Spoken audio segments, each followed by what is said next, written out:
Have you ever known somebody who didn't talk a lot, but when they did, people listened?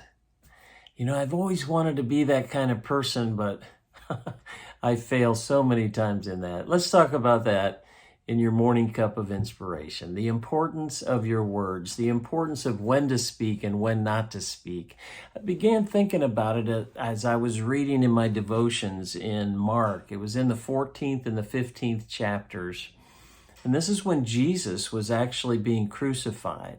And if we use Jesus as the ultimate example, it was so interesting as to when he spoke and when he didn't speak.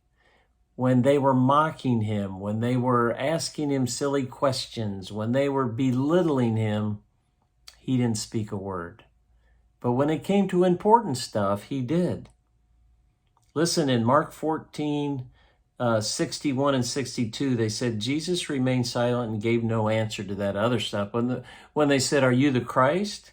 He said, "I am," said Jesus. He wanted them to know he was the Christ.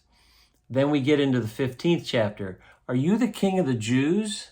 "Yes, it is as you say." So when it was important, when it was something people needed to know, he was more than happy to speak. But verse 3 and 4, further accusations. "Aren't you going to answer?"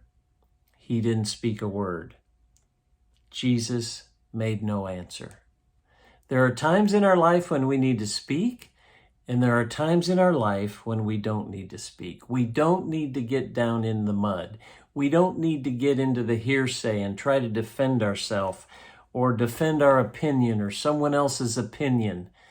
That doesn't serve any purpose, and it usually winds up being ineffective, creating hardship, possibly bitterness, ruining friendships, and you could go on and on. So I would say let's try it.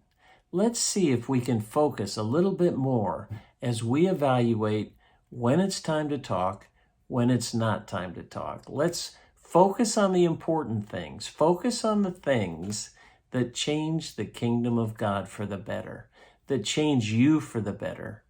Let the other stuff fall away. Know when to hold your tongue. God bless. Thanks for joining me for that morning cup of inspiration, and we'll see you next time.